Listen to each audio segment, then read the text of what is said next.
Obrigado, Babita, pelas palavras carinhosas, pela prece que eu segui aqui muito reflexivamente.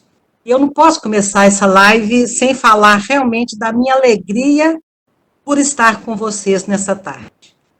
Paulinho, eis aqui a tua serva. Sempre que precisar, pode contar comigo, eu vou estar sempre às ordens. Que eu bom, quero Célia. saber, eis aqui a tua serva, Paulinho. Eis aqui a tua serva. Todos nós estamos juntos. Como é que é a dinâmica? A gente vai até que hora?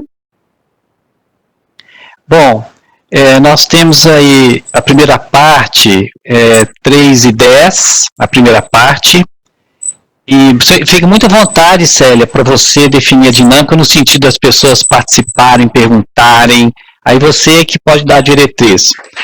Aí nós temos um intervalo, Célia, de em torno de 20 minutos, onde a gente tem um outro momento, não só de cantar, como as pessoas falarem, e a segunda parte, também você pode estar se interagindo com o pessoal ou trazendo ainda mais notícias para nós das cartas consoladoras. Aí eu deixaria você à vontade na dinâmica que você quer fazer. Bom, eu não sei aí o nível de cansaço do pessoal, mas faleceu agora à tarde o irmão, o cunhado do meu irmão, o Jonas Nozinho, não sei se vocês conhecem. E eu preciso de ir lá no cemitério, no velório, às 16 horas, fazer uma prece. Então, a nossa dinâmica vai ter que rodar aí de forma que às 16 horas eu possa sair. Tá bom, tá ótimo. Eu trouxe um papo aqui, umas 5 horas, Paulinho. Eu quero que o pessoal fique muito à vontade para me interromper e perguntar a hora que quiser, tá certo? Mesmo nessa primeira parte. Eu tenho visto, quando as pessoas falam sobre mediunidade em qualquer dos seus aspectos, eu tenho visto as pessoas lembrarem que o modelo e guia da mediunidade é Chico Xavier. E que elas já começam assim, mas Chico é Chico. Como se nós não devêssemos nos esforçar para buscar a excelência na nossa prática mediúnica. Então, todas as vezes que um médium começa dizendo Chico era Chico, ou mesmo é igualzinho aquela postura que um dia alguém reagiu muito mal a uma ofensa e disse assim, Jesus era Jesus, eu não dou minha outra face. Então, hoje, quando as pessoas dizem Chico era Chico, quer dizer, é uma mediunidade ímpar e ninguém vai se igualar nunca, ninguém vai se separar nunca. Então, eu já vejo que a pessoa prefere continuar ali dentro dos seus limites, em vez de buscar o crescimento. Então, para falar de cartas consoladoras, nós temos que começar com o exemplo maior, que era Chico Xavier. Na questão da psicografia, todos sabem que existem 4 tipos.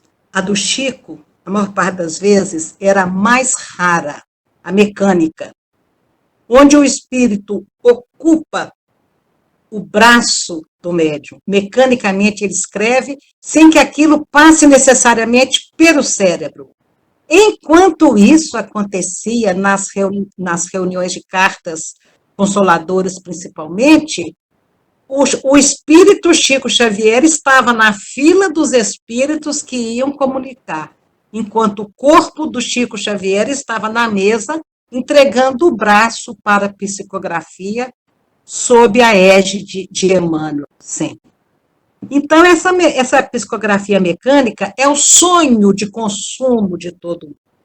Tem a semimecânica, onde o espírito ocupa mecanicamente a mão do médium, mas o médium participa também, articulando ali, dando forma ao pensamento.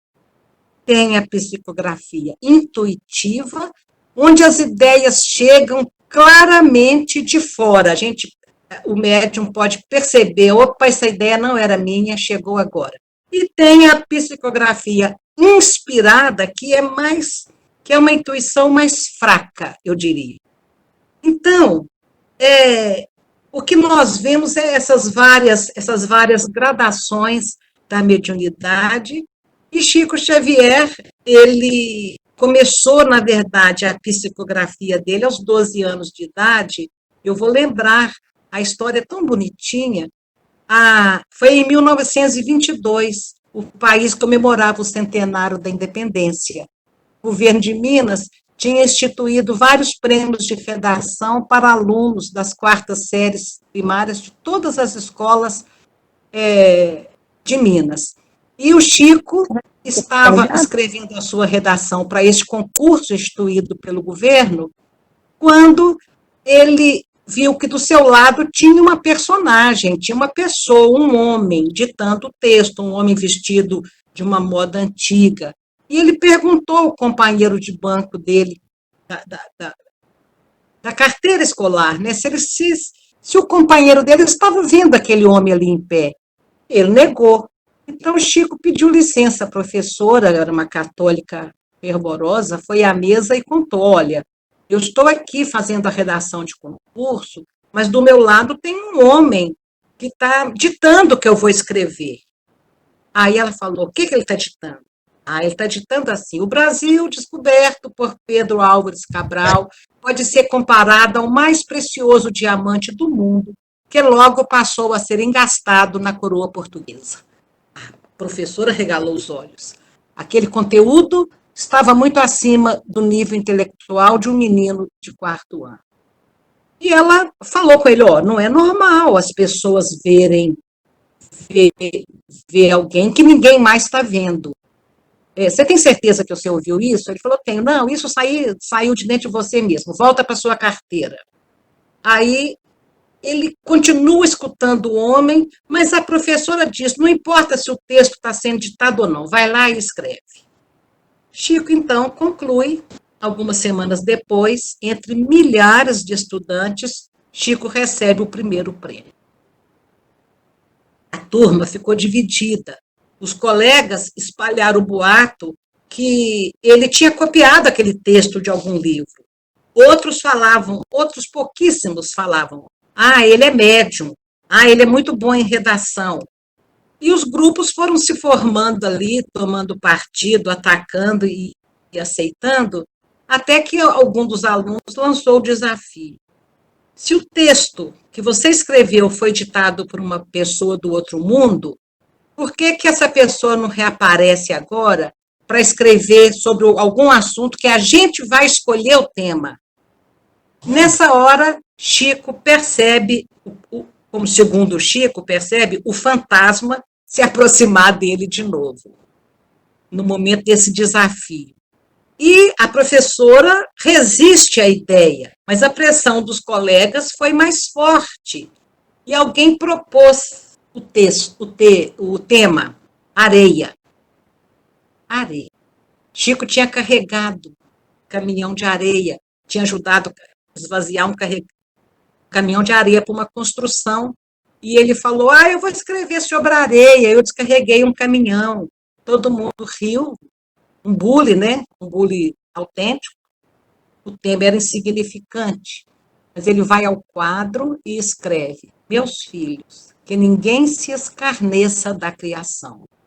O grão de areia é quase nada, mas parece uma estrela pequenina refletindo o sol de Deus. Escreve. A sala fica estupefata, porque vê de novo um nível intelectual acima do menino. A professora proibiu, então, que ele fizesse qualquer comentário a partir daí, de espíritos ditando coisas para eles. Para ele. Ele tinha 12 anos de idade. A mediunidade surge aos 17 anos, em 8 de julho de 1927, onde ele, então, já começa a preparar aqueles poemas que foram para o primeiro livro. A obra exuberante que todo mundo conhece da psicografia. Agora, as cartas consoladoras, com mensagens de familiares, começaram bem mais tarde. Começaram 40 anos depois da primeira mensagem de 1921. Foi a partir de 1968 que o Chico começa a receber cartas consoladoras mais frequentemente. Porque, segundo o Chico, eu vi esse escrito, gente, eu preciso de saber onde que eu vi esse escrito, que me lembro, na época, ter sido de uma fonte fidedigna. Mas depois eu vi alguém dizendo que isso que eu disse não é verdade. Mas eu tenho certeza que li numa fonte fidedigna, que Emmanuel disse ao Chico ser necessário muito treino para escrever mensagens familiares, porque o treino, é a experiência que vai fazer com que o espírito comunicante tivesse liberdade de expressão, que o espírito se apresentasse colocando em cada palavra o seu próprio eu. E assim foi feito, surge daí uma obra portentosa, que consta de 108 livros aproximadamente, só de mensagens familiares. E então eu fui levada a estudar muito quais são as características de uma boa mensagem. Porque conto para vocês, e eu não vou ficar aqui, gente, nesta tarde, falando de teorias, falando do livro dos médiuns, porque isso vocês sabem mais do que eu, são mais estudiosos do que eu, com certeza estão mais aplicados do que eu. Eu vou trazer histórias que exemplificam a mensagem.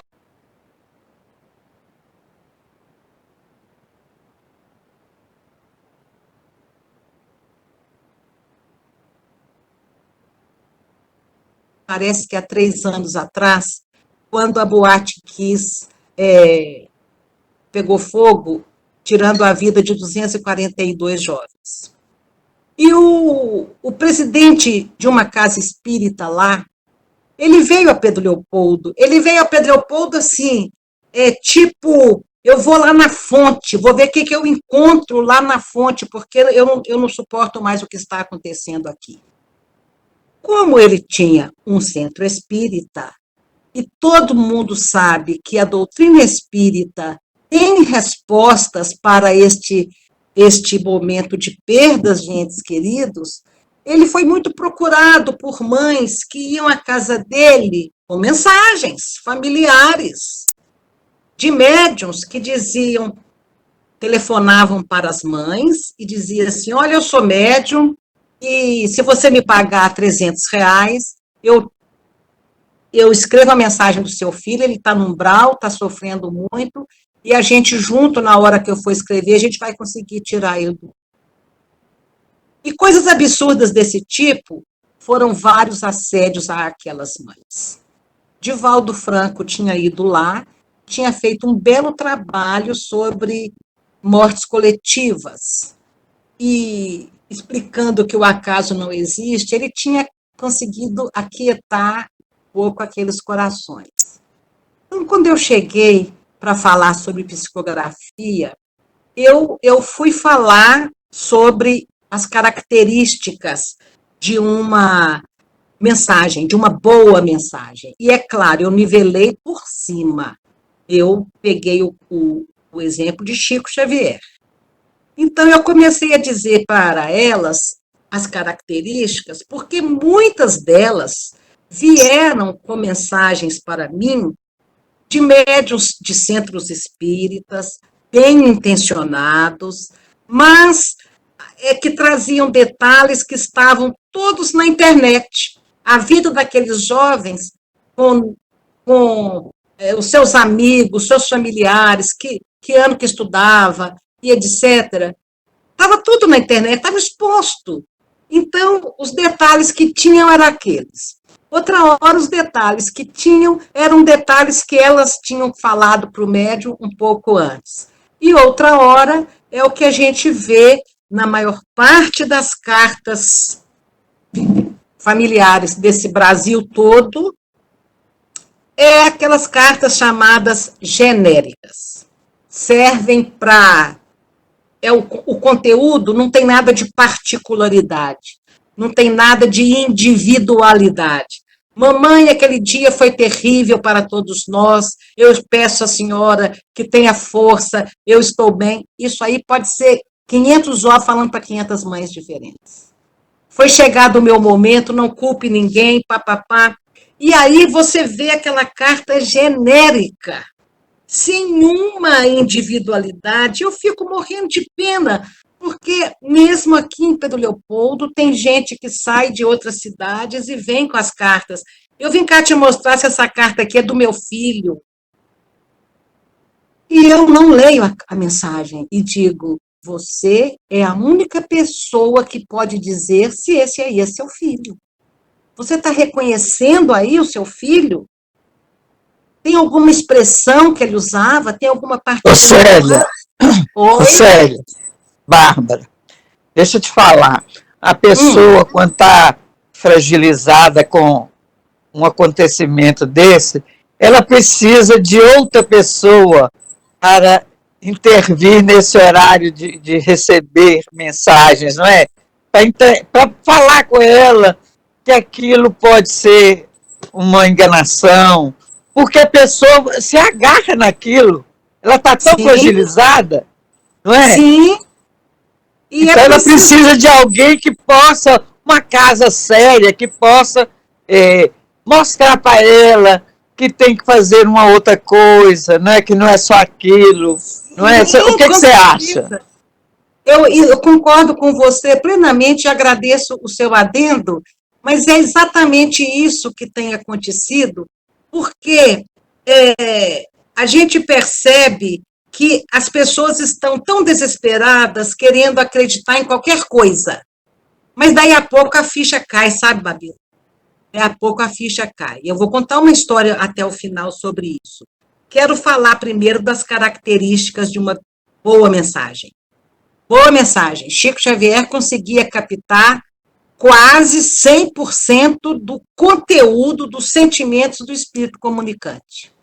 Chico era a maior antena psíquica do planeta que o século XX viu. Pode surgir outro, mas até hoje não teve. Teve alguns, tem igual, maior não. Então, o Chico, ele conseguia captar 100%. Hoje, os médiuns bem intencionados conseguem captar quanto do que o espírito está querendo dizer.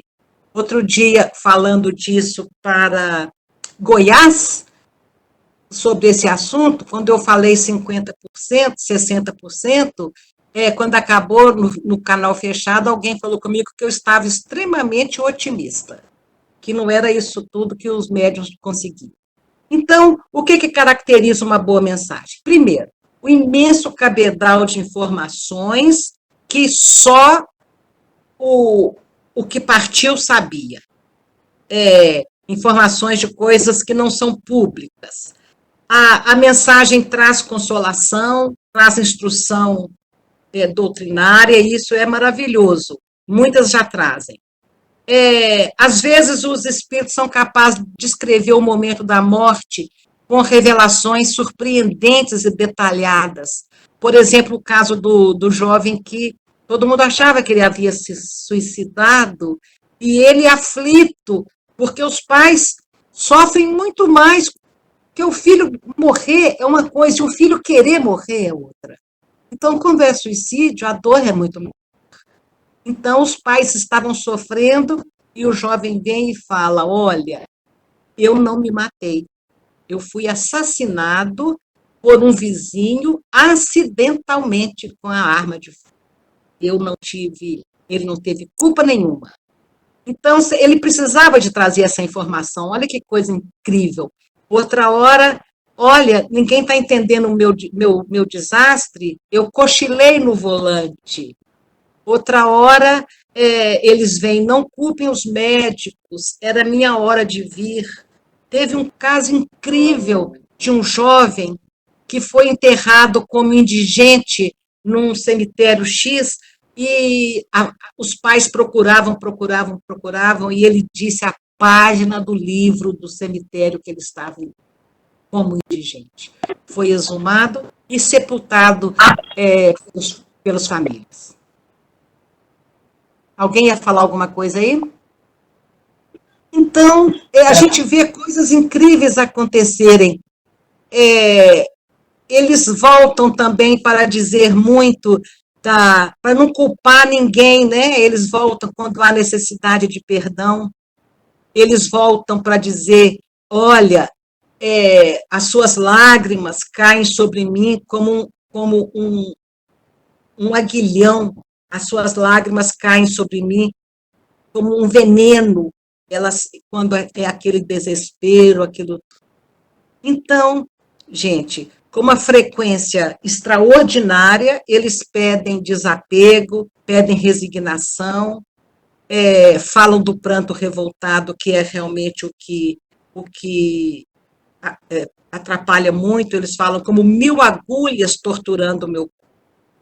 Outra hora eles vêm e falam, sua voz chega até mim como uma caixa acústica, como se uma caixa acústica estivesse instalado dentro de mim, eu escuto sua voz dentro de mim, que Chico Xavier me dizia que uma pessoa silenciosamente olhando uma foto, lágrimas silenciosas caindo sobre o rosto e a alma gritando.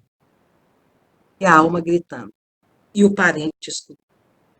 Então, uma coisa que eu pude observar muitas vezes em Uberaba e depois os mais de 100 livros que a gente andou avaliando com o Chico, porque quando foram fazer o filme As Mães de Chico Xavier, o roteirista se chamava Emmanuel, com 2 M's, ele te dava o luxo de não conhecer absolutamente nada de mediunidade e de psicografia, e o diretor executivo mandou esse rapaz ficar na minha casa uma semana, para eu ensinar para ele o que era psicografia, para eu mostrar para ele um monte de mensagem, para ver qual que ele ia escolher, e eu não dei conta de trabalhar aquela mente sozinha, e eu parti para São Paulo com ele para procurar Marlene Nobre, que havia escrito em 1990 um livro extraordinário sobre psicografia, índices de acerto da obra de Chico Xavier.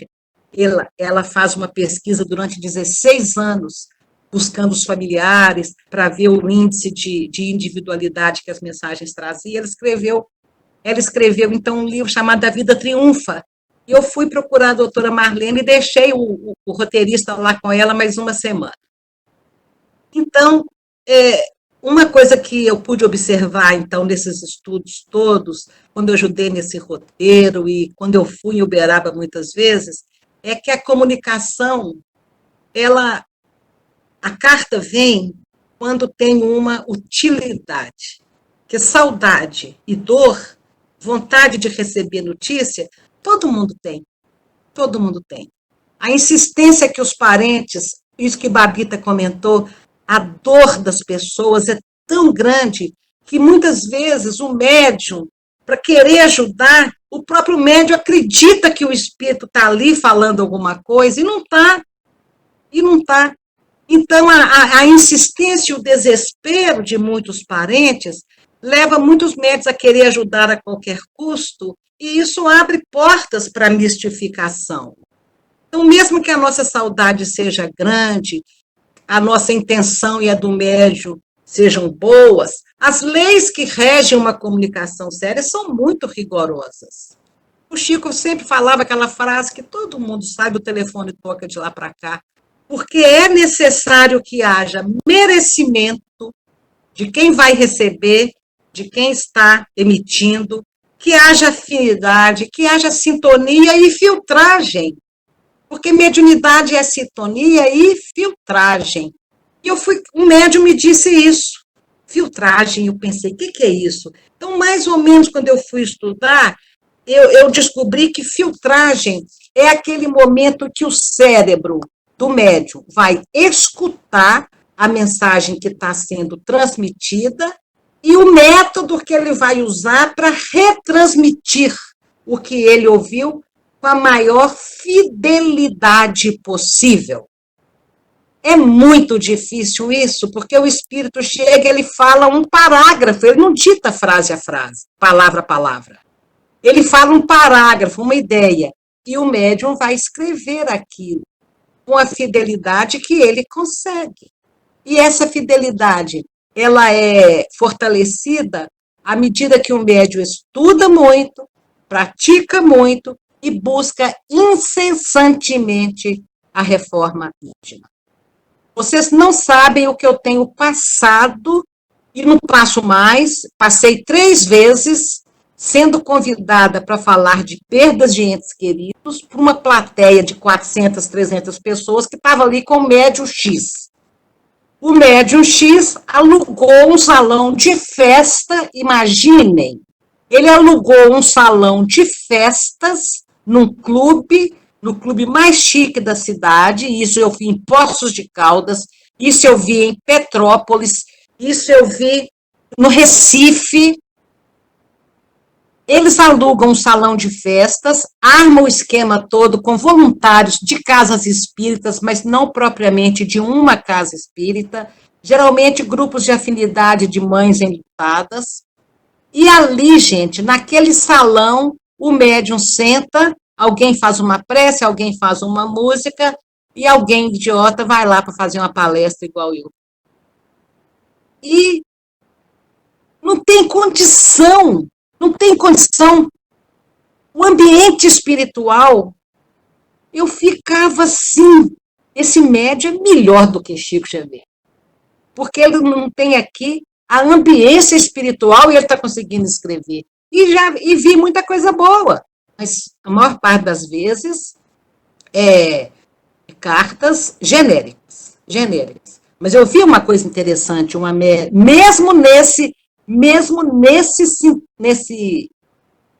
nessa confusão, eu vi um dia uma moça que chegou e falou, meus pais foram assassinados. Ela disse só isso para o médium. Meus pais foram assassinados, eu queria muito notícia deles. E no fundo, a dor maior do coração dela sai lá na carta, na hora. A mãe vem e fala, minha filha, eu sei que você se preocupa. Qual de nós dois viu o outro ser esfaqueado e morto? Qual de nós dois assistiu para depois morrer? E eu te conto que, por misericórdia divina, nós dois fomos retirados do corpo antes de sermos esfaqueados. Nenhum de nós dois sofreu as facadas. Morreu antes, gente. Isso é misericórdia divina, isso é maravilhoso.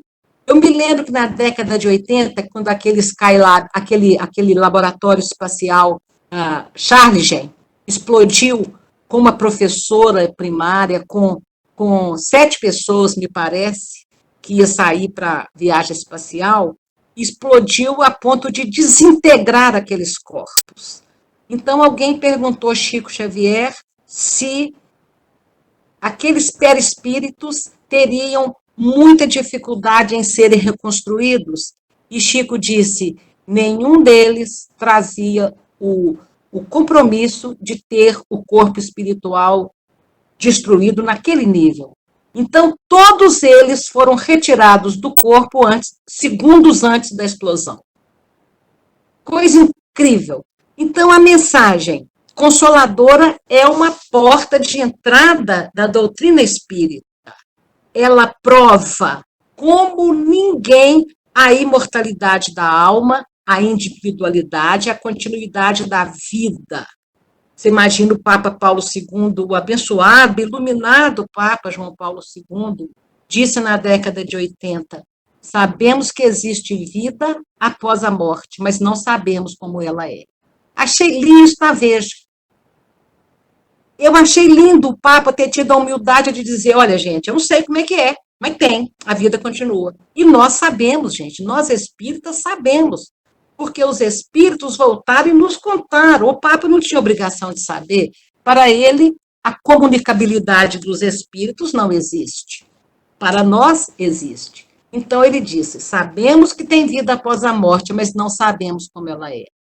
O espiritismo prova e comprova através, inclusive, por meio, inclusive, das cartas consoladoras, que nós vemos aí patenteada 2 princípios básicos da doutrina espírita, que é a imortalidade e a comunicabilidade dos espíritos. Então, eu não vou tirar o mérito da psicografia. Eu falava disso, como eu disse para vocês, para Goiás, que eu falava uma coisa que Babita já até antecipou aí um pouquinho, sobre o método de consolação, e eu vou deixar mais para frente. Então, quando eu mostro ali o meu desconsolo com a psicografia hoje, o Oceano Vieira de Mello, que dividia a live comigo, fala assim, mas pelo fato de nós estarmos decepcionados com muitos médiuns hoje, isso não tira a beleza de uma carta. E não tira. E agora, todas as vezes que eu for falar de psicografia, eu vou falar da beleza que é, da maravilha que é receber uma carta. Receber uma carta. Então, eu... Célia. Oi? Beth. Eu sempre... só uma colocação. Eu estou vendo você falar aí, e eu sempre fui muito resistente a algumas questões de psicografia. Por exemplo, na minha cabeça, nunca entrou na minha cabeça, você quer receber uma carta psicografada, a gente sabe todo esse trajeto precisa, vem de lá para cá, tem o merecimento, tem tudo isso. Mas eu sempre achei estranho a pessoa aí conversar com o médium que vai fazer a psicografia antes, para depois fazer essa carta, receber essa carta. Isso para mim nunca entrou. Então eu nunca fui de ir em reuniões de psicografia, porque eu sou desconfiada, vou falar assim, desconfiada. Eu também sou muito cética, mas foi a primeira pessoa que eu vi comentar sobre isso foi Carlos Bacelli. E ele fala o seguinte, você conversa com 300 pessoas e até anota alguma coisa ali, rapidinho. Aqueles papéis não são consultados na hora da mensagem. E o Bacelli dizia, é preciso de ter um cérebro, um HD extraordinário para lembrar depois o que alguém falou. Você entende, Beth? Isso aí é lógico. Sim. Eles não têm o menor acesso àquilo.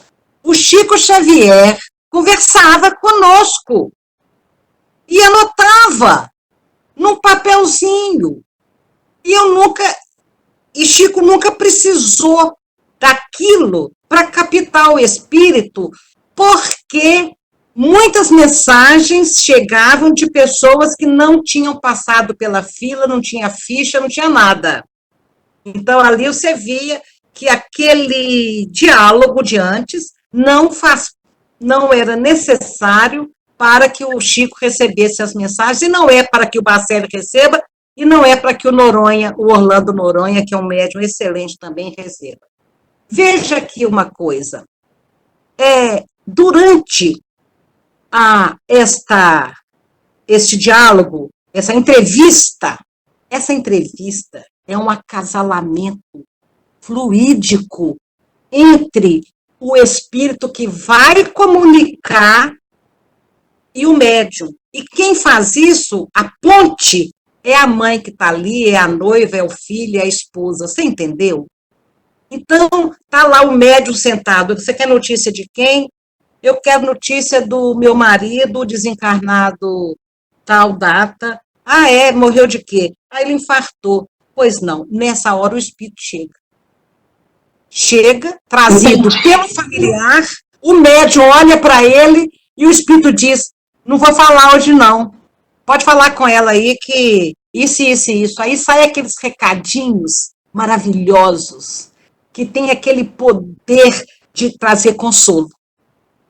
Outra hora, o espírito está aqui dizendo onde que está o moletom verde dele, entendeu? Aquela prova da imortalidade, a prova da presença, mesmo para quem não vai dar a mensagem.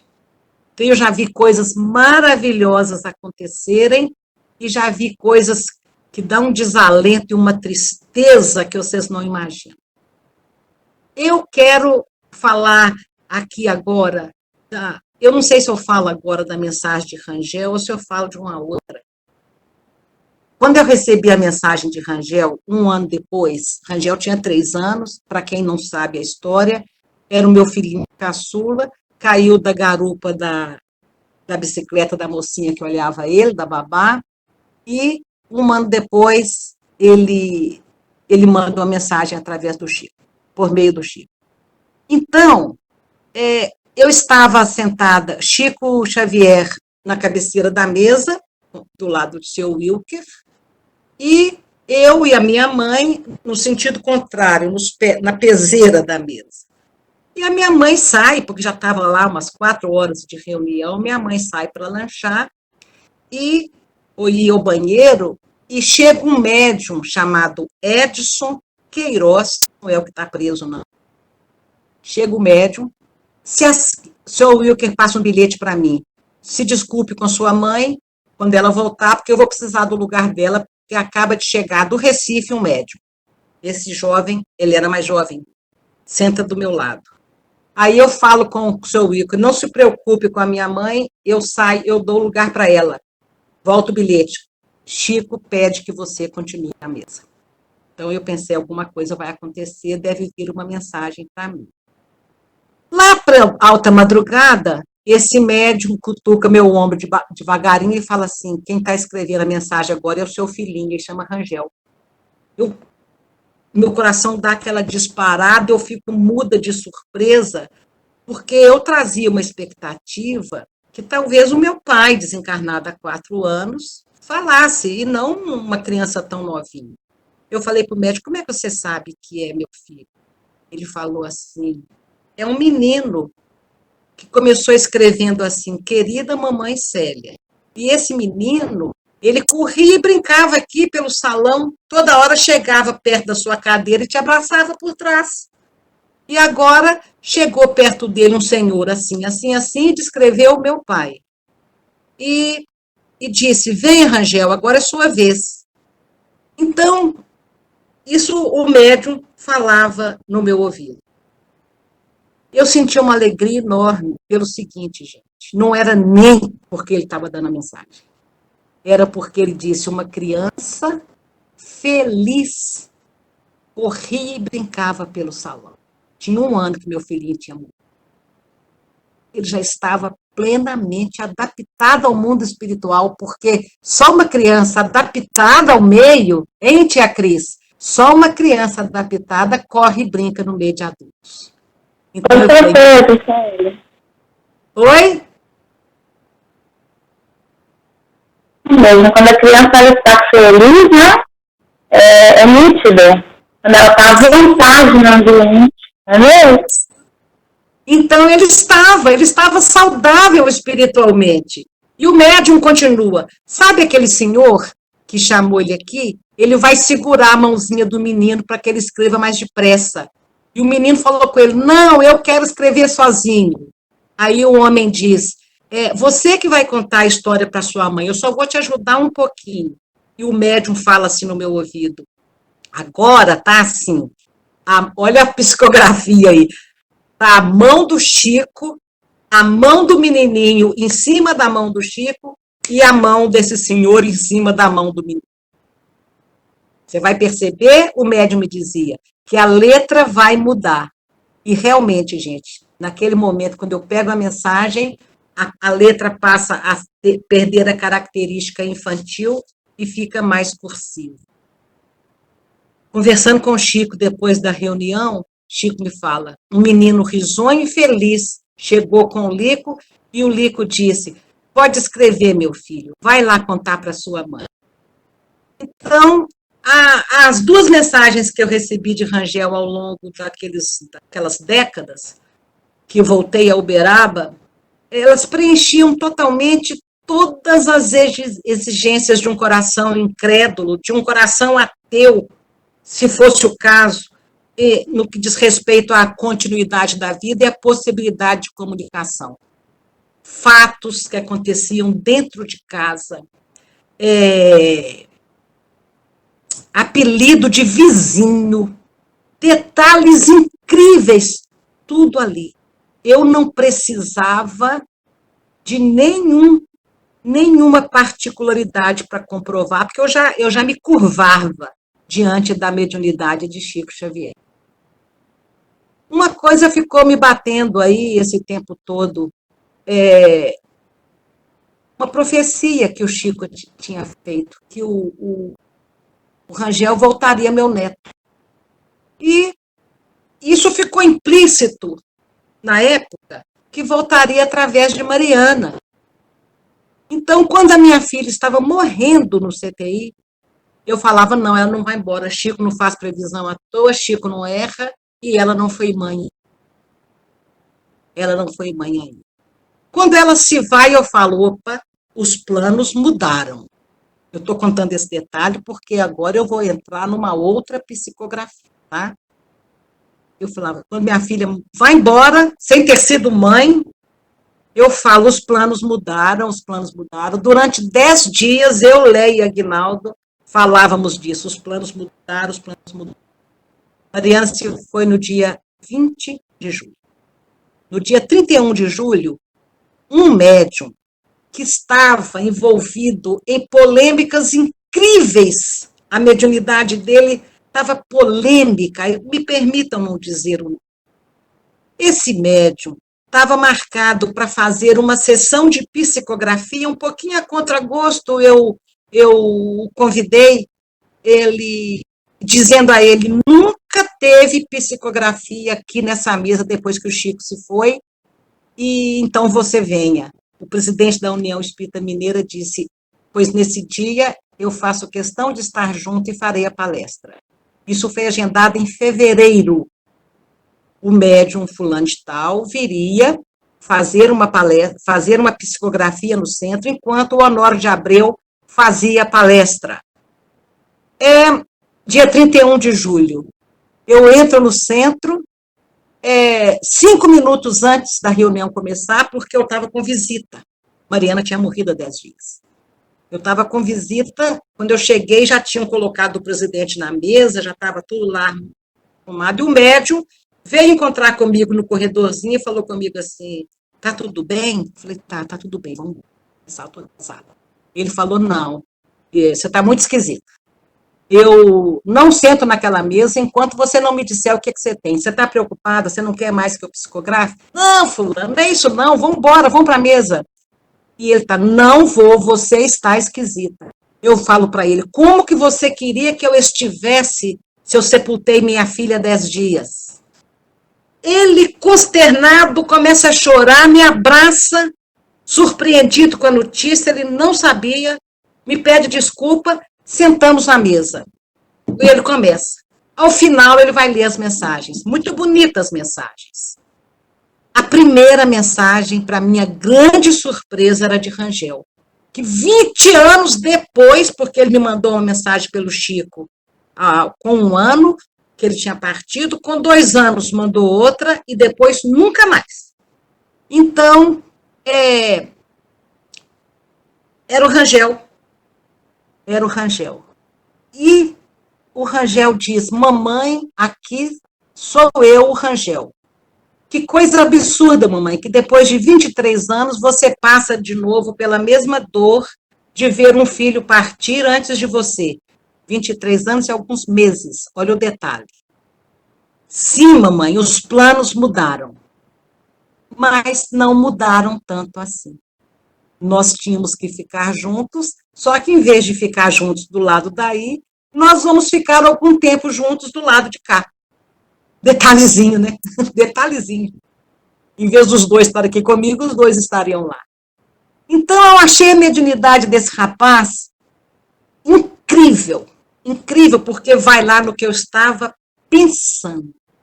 E ele não sabia.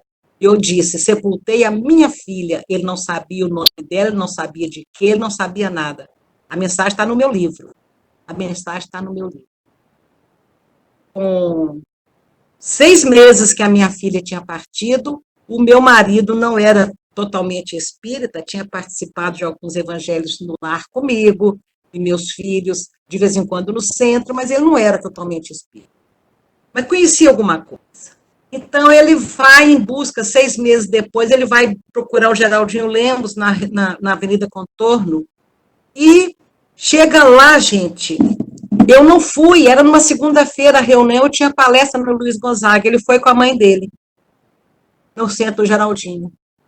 O Geraldinho recebe uma mensagem dolorosa, tão dolorosa, da minha filha, que ele para e se recusa a continuar escrevendo. Quer dizer, o Geraldinho não tinha mediunidade totalmente inconsciente mecânica. Devia ser semi-mecânica ou intuitiva. Ele para de escrever e fala, como se recusando a dar aquelas notícias tão terríveis. Zeca Machado, amigo do meu pai, conheci-la no Luiz Gonzaga, ele era espécie de um mentor do Geraldinho nos trabalhos mediúnicos. O Zeca se aproxima do Geraldinho e fala, pode escrever que a mãe aguenta, que a família aguenta. Pode escrever isso aí, porque isso é a verdade. Então, vocês imaginam que coisa extraordinária e grandiosa que é a mediunidade. Agora, eu quero tocar no assunto que a Babita comentava. Insinuou aí. A pessoa quer uma notícia. Ela precisa de alguém que oriente e que diga que nós temos outras ferramentas. Então, eu me lembro que a primeira vez que eu enfoco essas outras ferramentas foi para aquelas mães de Santa Maria, que eu, inclusive, conversei depois com várias delas, separado, dizendo que elas não se afastassem da religião delas, porque era nas próprias raízes religiosas que elas iam encontrar a força que elas precisavam. Vocês estão me escutando o que eu estou dizendo? As raízes, você tem que ser radical, porque quando, na minha dor, eu estou acostumada a encarar Deus, morte, vida, a orar de tal maneira, se alguém me dissesse que eu estaria mais consolada se eu fizesse um outro ritual religioso, eu ia precisar, com todo respeito, eu estou dando exemplo da diferença. Olha, você tem que pegar um terço, se ajoelhar diante de uma imagem, acender uma vela e rezar o terço, uma novena inteira, para que Nossa Senhora te ajude. Eu ia ter dificuldade, gente. Eu ia ter dificuldade no método que é maravilhoso para um tanto de mãe católica. Mas que, para mim, eu concebo a divindade de outra forma, a conexão de outra forma. Então, imagina chegar para uma mãe que acredita numa imagem, num terço, numa vela, num altar lindo, numa liturgia maravilhosa e falar com ela, não, você não precisa mais disso, não. Agora você vai fechar os olhos e vai rezar. Como é que a pessoa vai conseguir abandonar toda a sua maneira de conectar com os planos maiores da vida no momento de dor? Então, eu sempre falo com a pessoa, não está na hora de você mudar de religião. Você pode vir conhecer como é a vida no mundo espiritual. Mas, por enquanto, continua seguindo a liturgia que você está acostumado, que você se sente bem. Quando a pessoa diz, não tem religião nenhuma, não, e tal, então vem embora, vem para cá. Mas se a pessoa fala, não, eu tenho, tal, então fica na sua. Bom, a psicografia consola. Eu vi Chico Xavier em pé na minha frente, lendo uma mensagem. Quando eu fui escrever sobre isso, um livro, é que eu procurei, que eu consegui entender qual era o sentimento que estava dentro do meu coração naquele momento. Mamãe, estou vivo e vou crescer. E o meu coração gritava, mas eu quero ver esse crescimento. Eu quero acompanhar esse crescimento. Mamãe, a tia fulana me ajuda com os deveres da escola e ela diz que eu estou mais adiantada do que a Guinaldinha e Mariana. Mas eu que quero fazer os deveres com você. Então, gente, a carta, ela consola. Mas depois, o seu desespero, o seu apego, a sua dor, volta. Meu filho continua vivo lá. Ok. Isso muda tudo. Mas não muda tanto assim. O que consola, de fato, o nosso coração é à medida que o Evangelho de Jesus entra cicatrizando cada pedacinho e trazendo força e coragem para nós, à medida que o Evangelho trabalha o nosso apelo. À medida que a nossa mente trabalha a maravilha que é a vida, que não é esse espaçozinho entre berço e túmulo. Então, o Espiritismo tem muito mais para oferecer em termos de ser o consolador prometido por Jesus. O Espiritismo tem muito mais a oferecer do que simples cartas psicografáticas. Se o Espiritismo tivesse só esta ferramenta, seria terrível para nós, enlutados, porque médios bons, raridade. Médios bons recebem 200 pessoas e naquele dia 5 mensagens vão sair. As outras não. Então, nós vamos convir que não é um método tão eficiente assim. Se Jesus tivesse para nos consolar só a mediunidade contando disso, ele seria injusto com os nossos irmãos de outras escolas religiosas que têm dificuldades enormes em aceitar a comunicabilidade dos espíritos. Então, eu boto as cartas consoladoras no seu devido lugar de consolo, porque o que realmente consola é a compreensão que nós temos do que seja a vida e de quem somos nós. Que a vida aqui é passageira, papapá, papapá, papapá. A filosofia espírita, ela é extremamente consoladora. Ela é extraordinária e maravilhosa. A gente fala dessa vida que continua para uma mãe enlutada, tira o ponto final da frase e coloca uma vírgula no relacionamento dela com aquele filho que partiu, e os olhos brilham com a certeza do reino, com a esperança do reino. Então, gente, é maravilhoso a carta, mas agora eu vou dar o depoimento, nós vamos ter 3h10, são 3 horas, eu vou dar um depoimento. Trouxe, então, a Pedro Leopoldo, um médium, que eu fui falar em Petrópolis, numa reunião de perdas de entes queridos. Quem estava lá nesse centro, na diretoria, é a Wanda Joviano. Então, nem precisa de falar da seriedade do centro, do pessoal que estudava muito. Estávamos lá, então, 300 pessoas, e eu vi a hora que uma moça se aproximou do médium, Orlando Noronha, e disse: eu quero notícia de quem? É do meu noivo. De que ele morreu? Ele morreu afogado. Eu quero notícia dele. Como é que é seu nome? Como é que é o nome do noivo? Tá. Saiu a moça. Veio a mensagem assim: querida, cuide da nossa filhinha. Fulaninha está agora com 2 anos de idade e precisa de você. Quer dizer, essa informação eu vi que não foi passada. Já comecei a adorar o médium e ver a credibilidade dele ali. Aí o rapaz continua: venho hoje para dizer que todo mundo está lá na plataforma da Petrobras, acho que na Bahia, ou no Rio, não lembro bem. Todo mundo, todos os nossos colegas mergulhadores, ele era mergulhador profissional, todos os nossos colegas mergulhadores estão indignados com fulano que mergulhava comigo. Como é que fulano pôde subir, me deixando lá embaixo preso, sem a mangueira, não sei das quantas. E a carta, gente, descreve tecnicamente como é um mergulho. E a carta deixa claro que quando não pode mergulhar sozinho, eles estavam ali, não estavam a trabalho, era diletantismo, eles estavam mergulhando por prazer, né, no final de semana, e eles dão um sinal que vão subir, mas o amigo, então, vamos subir, vamos, o amigo começa a subir e o outro fica preso lá embaixo, o amigo não vê. Quando ele volta, que ele vê que o outro não apareceu, já estava lá morto.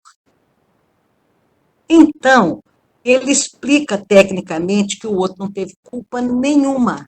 E o Orlando era um médium que não sabe nem nadar, muito menos técnica de mergulho.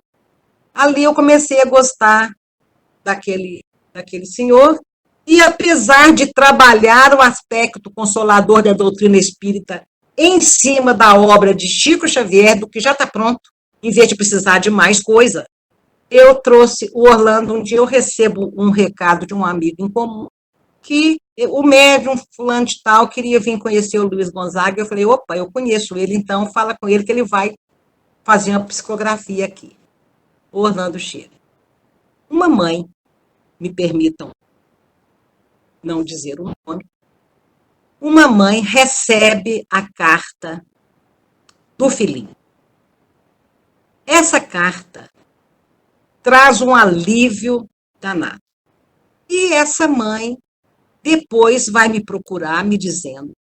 E essa mãe, ela andou, era filhinha. Eu falei filhinha para ninguém identificar, e eu continuo pedindo a Deus que ninguém identifique que moça é essa. Essa moça, ela xeroca a carta e anda com ela para a cidade toda, falando da beleza que o médium não sabia detalhe nenhum, e tal, e tal, e tal, e ela divulga a doutrina, e por aí eu vejo que coisa interessante que é as cartas, quando bem feitas, divulga realmente os princípios do Espiritismo. Só que começaram assim, todas as vezes que ela ficava triste e chorava, as pessoas diziam, uai, mas você recebeu uma carta, você não tem que chorar mais não. Então, tinha uma cobrança. As pessoas queriam que o luto dela, ou pelo menos a exteriorização desse luto, ela falar desse assunto, que tivesse acabado no momento que ela recebeu a carta. E as pessoas falavam, não, aí você recebeu a carta, agora você não sofre mais, aquela cobrança.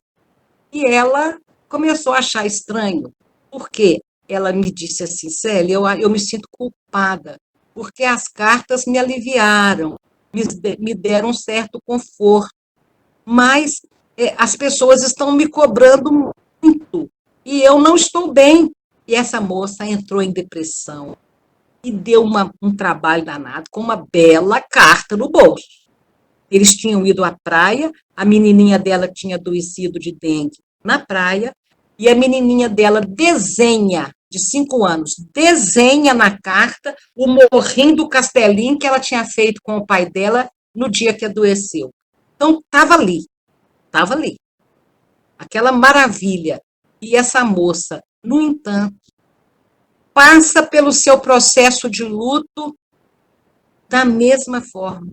Então, a carta trouxe um certo alívio, mas as outras questões todas envolvidas naquele processo de luto que ela vivenciava, continuaram, aguardando o Consolador prometido por Jesus trabalhar aquele coração. Então, as cartas, assim como os fundamentos da doutrina espírita, elas tiram o desespero.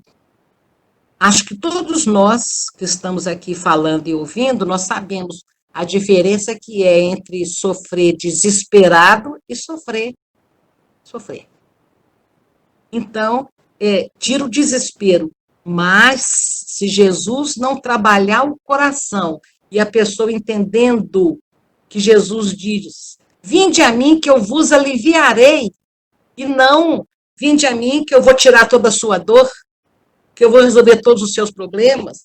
Tem pessoas que querem isso assim, a ponto de terem preguiça de rezar por si próprio e fala, você reza para mim? Pô, você não consegue. Então quer dizer que para a sua recuperação toda você não vai nem rezar, eu vou ter que rezar sozinha? Você não vai fazer isso? Ah, reza para mim, fulano, eu estou muito mal. Então não entendeu nada do vinde a mim, Jesus. O que significa esse vinde a mim? O que significa realmente quando Jesus diz, tomai meu jugo sobre vós, que vocês vão ver que meu fardo é leve. E a pessoa vai entender a doutrina, o que é o jugo, que é lei que precisa de ser servida, ser seguida. Então, a compreensão dessa lei que vai trabalhar o coração. é entender o que Jesus quis dizer, eu estarei convosco até a consumação dos séculos. E Emmanuel vem falar, Jesus está com a gente, mas a gente está com Jesus. Como é que a gente fica com Jesus? Então, é doutrina maravilhosa como todo, e não especificamente notícia. Dessa live que eu fiz semana passada, sobre cartas consoladoras também, com o Oceano Vieira de Mello e o médium Orlando Noronha, eu perguntei para ele uma coisa que deve encucar muita gente. Por que que tem espíritos que mandam 10, 12 mensagens e sem nenhum aprofundamento doutrinário, sem nada, coisas rasas, 12 vezes. Aí ele me explicou. Ele falou, eu acho que é porque o médium está lá, para dar a mensagem. E eu percebi que isso acontece mais para os médiuns que estão fazendo reunião de psicografia nos salões de festa e nos ginásios cobertos também eles fazem. As mães chegavam para mim depois da palestra e falavam, olha aqui, eu já recebi 14 mensagens do meu filho. Você vai olhar tudo igual, aquela coisa. Tinha precisão, falei, que falta de que fazer do espírito, da mãe e do médium. Eu pensava isso. Eu pensava, que falta de que fazer, meu Deus, porque então é isso que está virando?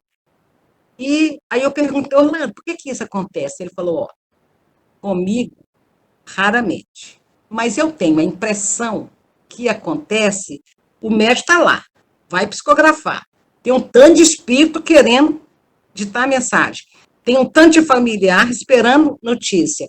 Mas o médium não consegue captar, não consegue a sintonia, a afinidade e a filtragem com os espíritos que estão lá. Então chega um e fala, ô, você já está acostumado comigo, vamos embora, eu vou te dar uma aí. É mais ou menos isso. Triste, não é? Muito triste. Eu tenho que trazer uma história mais legal depois, né, gente? Tipo, eu recebo, vocês imaginam, eu recebo cartas psicografadas, as pessoas me mostram cartas psicografadas, vem de longe para perguntar se é o parente. E teve uma vez que tinha morrido uma cantora muito famosa e a mãe dela recebeu uma carta psicografada. Sempre cargas d'água, essa senhora foi parar lá na livraria do Luiz Gonzaga. Eu trabalhava na livraria, na Copa. Aí, ela chegou e falou, eu trouxe a minha carta aqui, para você conhecer a minha. E aquela resposta do sempre, só você pode saber. Você acha que essa é? Ela falou, tem hora que eu tenho dúvida. Eu falei, olha, a pessoa muda quando morre. Você imagina, quando a gente quase morre, experiências de quase morte, a gente sai modificado, imagina quando morre. Claro que hoje ela ressignificou uma série de posturas, tem uma linguagem mais apurada, tal. Ela falou, não, deve ser isso. E ela foi embora. Aí 1 ano e meio volta essa senhora com uma carta, um teor, uma linguagem mais despejada, propriamente lugar, mais despejada, e aquela coisa assim, mais afinada. Aí ela falou comigo assim, aqui, ó, agora é minha filha, essa aqui era minha filha. Ah, é? Onde você recebeu?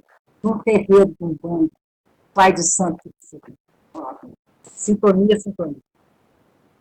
Então, ela falou, é minha filha, essa aqui é minha filha. E a outra? A conclusão que eu cheguei foi o seguinte, essa mulher, que não é, ela disse, eu estava tão desesperada, e aí eu lembro de novo o que a Babita colocou de princípio.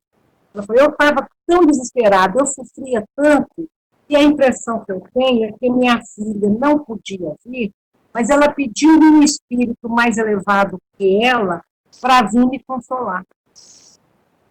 Então, ele veio para trazer o consolo para mim, que emitia aquela mensagem.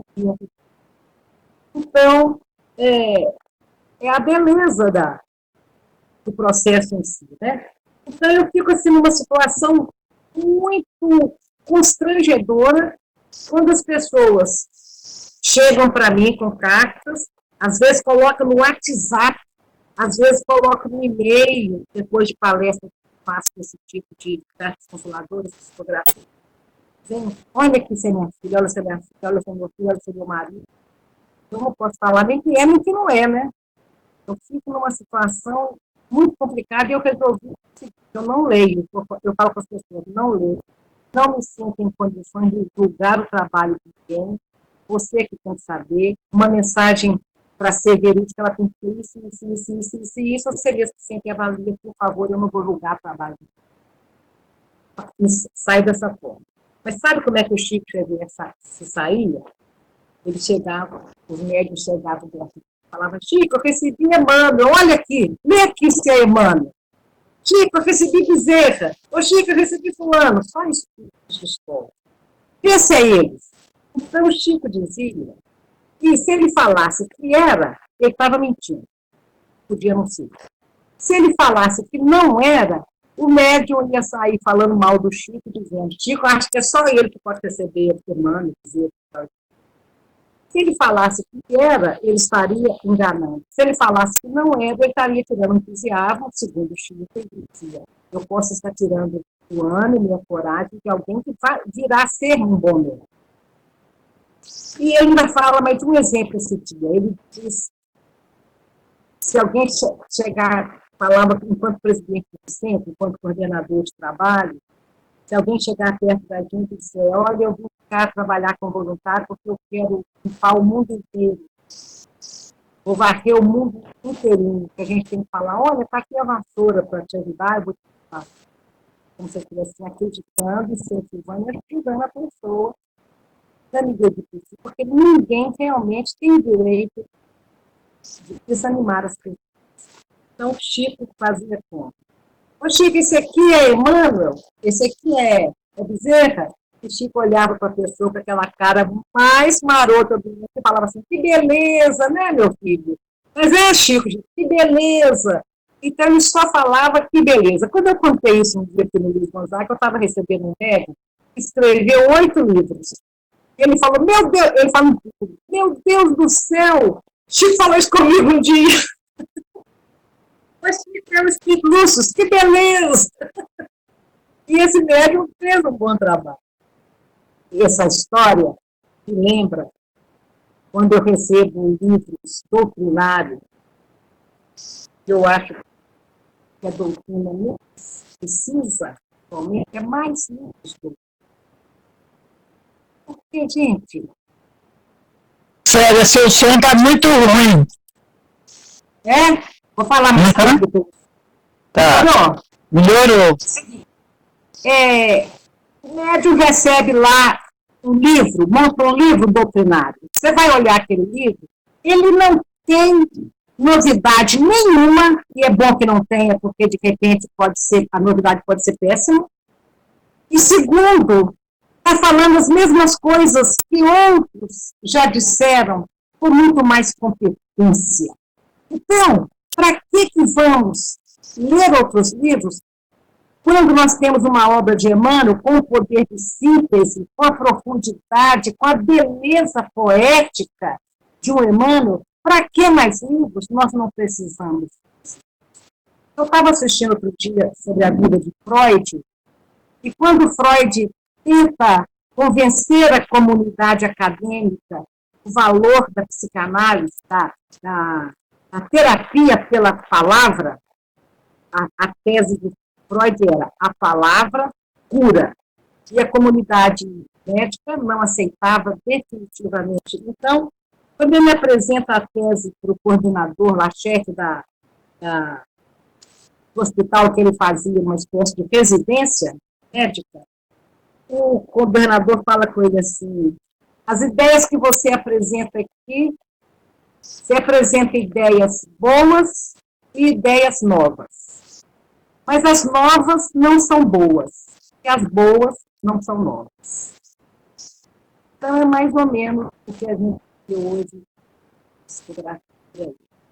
As ideias são boas e são novas. As novas são absurdas e As boas, alguém já disse de uma forma muito melhor. Sobre aquela questão, e eu encerro a minha fala com isso, vamos abrir para perguntas. Sobre aquela questão, para perguntas ou para comentários, que alguém possa nos ajudar, né, a acrescentar alguma coisa, eu fui falar para o médium Orlando. A fotografia dele, ele faz o centro de origem dele, na cidade de Osasco, grande São Paulo, um centro espírita que chama Associação Pais e Filhos. Todo primeiro domingo do mês, o Orlando está lá. Então, eu fui convidada para falar nesse centro. E nós fomos, eles foram jantar, eu estava no mesmo hotel que ele, que a esposa e tal. E eles foram jantar e eu falei, eu não janto.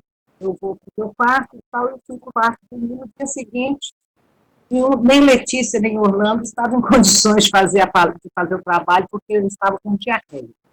Alguma coisa que eles comeram essa noite, peixe lá da relação, fez muito mal. O que aconteceu, gente? Era primeiro domingo de maio, era um mês de maio, onde então era uma reunião super procurada, com muitas mães, umas 300 pessoas esperando cá. E o Orlando, com diarreia no hotel, não pôde ir. E o presidente foi me buscar mais cedo da hora marcada e pediu que eu ficasse o tempo todo com aquele povo. Que eu fizesse a palestra não só de uma hora, como eu fiz, mas de 2. Então, mulher fala muito isso, meu problema, eu fui falar para elas do que realmente consola na doutrina. Falei. Quando eu fui, sabe o que ela falava? Mari, isso que nós recebemos hoje foi melhor do que uma carta. Outros chegaram e falavam. É como se você tivesse dado hoje 300 cartas, uma para cada um. Foi interessante porque a gente pôde refletir. Eu nunca tinha pensado nisso. Então, aí é que eu vejo, e o presidente do centro ficou numa felicidade enorme, porque aquelas mães saíram de lá consoladas, tranquilas, saíram de lá esperançosas, saíram de lá com a mensagem de Célia Diniz, não, pelo amor de Deus, não tem nenhuma vaidade nisso que eu estou falando, porque, gente, eu não tenho vaidade de nada nesse sentido, porque eu sei o tamanho da dor que me amadureceu, eu sei o tamanho da dor que pôs onde eu estou, então eu não tenho vaidade nenhuma. Eu preferia 1000 vezes meus filhos aqui. E eu sentar. Foi muito trabalho esse quando eu era antes. Então, não tem vaidade. Mas o presidente do centro foi uma felicidade, porque eu tinha salvado ele. Sério que me salvou? Não. A doutrina espírita é rica de ferramentas de superação para qualquer coisa, não é só para luta de esquerdismo, os lutos todos da vida, as perdas todas. É isso aí, meus queridos, que eu queria colocar para vocês. Tenho tido a oportunidade de ler Emmanuel, de estudar Emmanuel, de ler a boa literatura. E cada dia me sinto mais fortalecida, mais encorajada, e muito feliz por estar podendo mostrar a beleza da filosofia, a beleza da... Eu termino com essa frase linda, esse pensamento também. A vida não cessa. A morte é o jogo dos sonhos. Antes de desaguar, o filho tem que cumprir toda uma trajetória. Sim, a alma humana tem que ter todo o seu caminho antes de chegar ao oceano da sabedoria. Porque é um processo simples, como mudar de roupa. Uma existência é um ato. O corpo, uma cor. O século, um dia. Um serviço, uma experiência. Um treino, uma aquisição. Uma morte, um sopro.